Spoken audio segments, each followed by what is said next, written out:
Well, it looks like a major development tonight in the Russia investigation. There are signs a key figure might have decided to cooperate with the special counsel.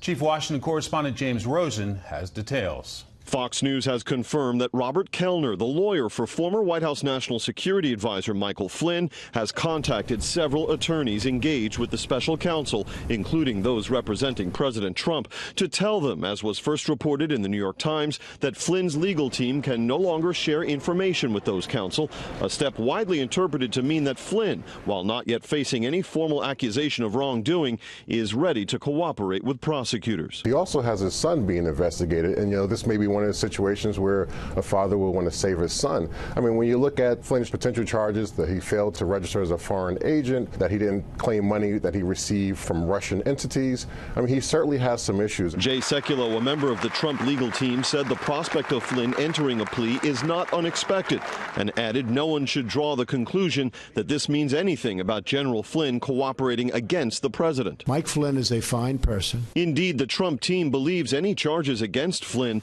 will likely derive from his lobbying on behalf of Turkey, not from anything relating to Russia. A former prosecutor predicted defense counsel would try to impeach Flynn's credibility as a witness by showing he allegedly lied on federal forms and elsewhere. To put him on the witness stand against those charges, they're going to need some real corroborating evidence to support his testimony going forward if he agrees to cooperate. And the president's lawyers say confidently that the electronic evidentiary record, now in the hands of special counsel Mueller, would provide no support for any allegations Flynn might make against the president relating to Russia. But the Mueller team could not have overlooked the Yahoo News report that quoted Flynn telling supporters in May that President Trump had called him on April 25 and urged him to, quote, stay strong. Mike? James Rosen here in Washington. James, thank you. Welcome back. Will Michael Flynn flip to protect his son? A new report from CNN suggests that the former White House National Security Advisor is worried that his son, Michael Flynn Jr., could get wrapped up into special counsel Robert Mueller's Russian investigation web. Flynn Jr. worked closely with his father during overseas trips to Moscow. Well, that's not all. Mueller may also be turning the screws on Paul Manafort in a separate case. The Justice Department now seeking to reach a plea deal in its criminal investigation of Manafort's son-in-law. Although the charges don't apply at all to Mueller's Russia probe, experts say they could be an effort to gain Manafort's cooperation.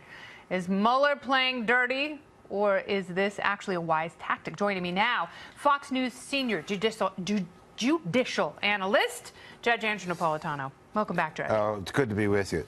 These are the standard tactics of federal prosecutors today. Is it putting the squeeze on super hard to get to the president? Yes, it is putting the squeeze on super hard to get to the president. They don't know how far up the totem pole they're going to go. They obviously believe they have something on the president, and unwilling witnesses unwilling to deliver this something to them. So they've got to squeeze those witnesses. So you're going to squeeze General Flynn's son. It was nothing to do with the campaign whatsoever. You're going to get to the general. You're going to squeeze Paul Manafort's son-in-law, who was the beneficiary of a lot of Paul's financial dealings, but also had nothing to do with the campaign, in order to get to Manafort.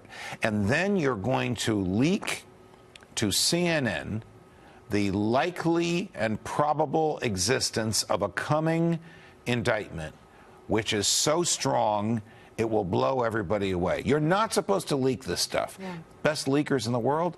Federal prosecutors. They know how to play the game. The purpose of the leak? To send young Flynn and General Flynn's lawyers directly to them. Okay, what do you want? What do you want? How can we settle this? Yeah, I think what they did was they tried to pit Manafort and Gates against each other with those first indictments. Right. And then, perhaps that didn't work, so now they're going after Manafort. So, I mean, just think about this. What father wouldn't do almost anything to save his son?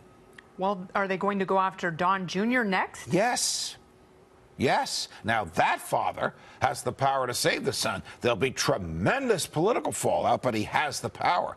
General Flynn does not have that power unless he tells Bob Mueller and company something they really want to hear in return for leaving the son alone. I mean, but think about this. This is federal prosecution. This is the use of the arm of the government to take away human liberty. And are they interested in truth? Are they interested in justice? Or are they just interested in who's going to say what about whom so we can keep going up that totem pole until we reach the guy in the Oval Office? Well, what I want to know is, are they gambling? Are they hoping there's something at the totem pole? Do they have empty canisters of chemical weapons and they assume they're going to find a whole stockpile of WMD? Or do they actually know something? Well, we won't know that. And those are great questions. And it's up to lawyers for Manafort, the son-in-law, Gates, and whoever else they're going after for him, General Flynn and the boy, not a boy, the young man. It's up to those lawyers to find out what evidence is really there before they let their clients Can those lawyers negotiate. Get together Yes. and say, let us fly the middle finger to Robert Mueller and his team? Let us not turn on ourselves and one another. It's actually another great question. It's actually more than that. They can enter into what's called a joint defense agreement, in which they agree in writing that they will assert the same defenses, they will not turn on each other, and they will not negotiate with the prosecutor no matter what the threats or what the bribes. That's what it is. It's threats and it's bribes. But if you threaten me, the government will prosecute you. If I bribe you, the government will prosecute you, unless the person doing the threatening or the bribing is the government itself. Then it's standard operating procedure. So, Judge, I'm sorry to get so angry. No, I love your passion. I love your expertise. It drives me crazy. I've lived with this when I was on the bench. Yeah.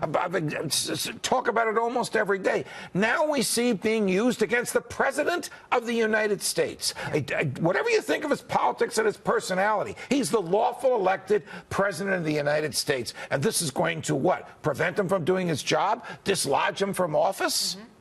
I don't know. I don't know where this ends. I have another question for you. We're running out of time, but very quickly. You and I both love transparency. We're not getting that with the Rand Paul investigation. What happened there? I don't know what happened. The latest I have learned is that federal charges are expected. The charges bear no resemblance to the injuries. The charges, I'm going to use basic terminology, simple assault is the equivalent of a bloody nose. The injury is the equivalent of a stab to the chest. Absolutely. The charges These give could you be life-threatening injuries. Correct. The charges give you 6 months in jail maximum. Indication no jail time without a prior conviction. The injuries say you should be exposed to 10 to 15 years in jail. Indicator go to jail whether you have a prior conviction or not. Yeah. So there's a piece of the puzzle missing here. Certainly is. There's something rotten in the state of Kentucky, Judge. Yeah, well, they'd correct you. It's the Commonwealth of Kentucky. Well, very good. They call themselves the state police, but the government is the Commonwealth. Go figure. I figured nothing unless you're here by my side, Judge Napolitano. I love you, Kennedy. Knock him dead at that dinner. Thank you, baby. I appreciate it. Thank you, Brett. Fox News can confirm special counsel investigators are probing former National Security Advisor Mike Flynn's contacts with senior Turkish officials and whether they allegedly discussed abducting a U.S.-based cleric who is a rival and critic of the Turkish president. The cleric, Fethullah Gulen, lives in Pennsylvania, and President Erdogan blames him for instigating an attempted coup in July 2016. The Wall Street Journal alleged today that Turkish government officials offered Flynn and his son $15 million during a December 2016 meeting at New York City's 21 Club in exchange for delivering the cleric. Fox News cannot independently confirm details of a December meeting or whether Flynn took part, though a source close to the special counsel case said all contacts are being explored. Former CIA Director Jim Woolsey first went public with allegations that Flynn and senior Turkish officials discussed the issue during an earlier meeting in September when Flynn was National Security Advisor to the Trump campaign. In this Wall Street Journal interview, Woolsey said he joined the Flynn meeting in progress. There was discussion, serious discussion, of finding some way to move Mr. Gulen out of the United States to Turkey. You might call it brainstorming, but it was brainstorming about a very serious matter that would pretty clearly be a violation of law. Flynn's legal team rarely comments on media reports, but issued a statement late today calling the allegations, ranging from kidnapping to bribery, false. Woolsey was not available. In October, Reuters reported Woolsey pitched two Turkish businessmen on a $10 million contract to discredit the same cleric, and the former CIA director was in contact with the special counsel about those claims, Brett. Catherine, thank you. You're welcome.